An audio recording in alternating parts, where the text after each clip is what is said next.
ನಿಮಗೆಲ್ಲ ಗೊತ್ತಿರೋಂಗೆ ಇಂದಿನ ರೇಟ್ಸ್ ಜಾಸ್ತಿ ಆಗ್ತಾ ಇದೆ, ಮತ್ತು ಈಗ ನಮ್ಮ 7th ಪೇ ಕಮಿಷನ್ ಅದರಲ್ಲಿ ಎಲ್ಲರಿಗೂ ವೇತನ ಜಾಸ್ತಿ ಆಗ್ತಾ ಇದೆ, ಮತ್ತು ನೌಕರರುಗಳು ಮುಷ್ಕರ ಮಾಡ್ತಿದ್ದಾರೆ. ನಮ್ಮ KSRT ಸಿಬ್ಬಂದಿ ವರ್ಗದವರು, BMTC ಅವರು ಆಗಿರ್ಬೋದು, ವಿವಿಧ ಸಾರಿಗೆ ಇಲಾಖೆ ನೌಕರರು, ಅದನ್ನೆಲ್ಲ ನಾವು ಸರಿದೂಗಿಸ್ಬೇಕು.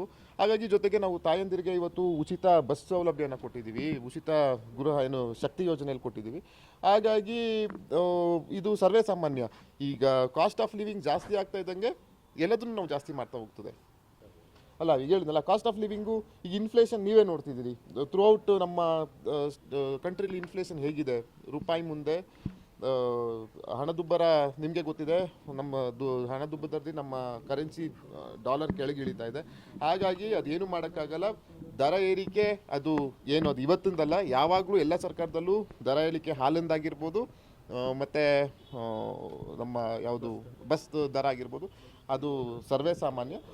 ರಾಜ್ಯದ ಜನ ಅದು ಸಹಕರಿಸ್ತಾರೆ ಅಂತ ನಾನು ಮನವಿ ಮಾಡ್ತೀನಿ. ಗ್ಯಾರಂಟಿಗೆ ಇನ್ನೂ 5 ವರ್ಷ ಅಲ್ಲ, ನಾವು ಮತ್ತಿನ್ನು 5 ವರ್ಷಕ್ಕೂ ಬರ್ತೀವಿ.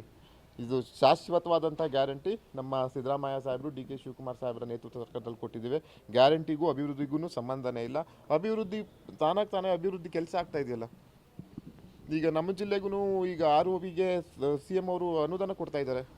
ನಮ್ಮ NR ಸರ್ಕಲ್ ಏನು ಅದು ಮೇಲ್ಸೇತುವೆ ಇತ್ತಲ್ಲ, ಅದಕ್ಕೆ ಅವರು ಅನುದಾನ ಕೊಡ್ತಿದ್ದಾರೆ. ಅನುದಾನ ಎಲ್ಲಿತ್ತು ಮತ್ತೆ? ಪರಿಶೀಲಿಸೆ ಮಾನ್ಯ ಗಣ ಸರ್ಕಾರದ ಮುಖ್ಯಮಂತ್ರಿಗಳು, ಉಪಮುಖ್ಯಮಂತ್ರಿಗಳು, ಸಾರಿಗೆ ಸಚಿವರು ಮಾಡಿದ್ದಾರೆ. ಮುಂದಿನ ದಿನಗಳಲ್ಲಿ ಆ ಥರ ಏನಾದ್ರು ಪ್ರಮೇಯ ಬಂದರೆ ಪರಿಶೀಲಿಸುವಂಥ ಕೆಲಸ ಮಾಡ್ತಾರೆ.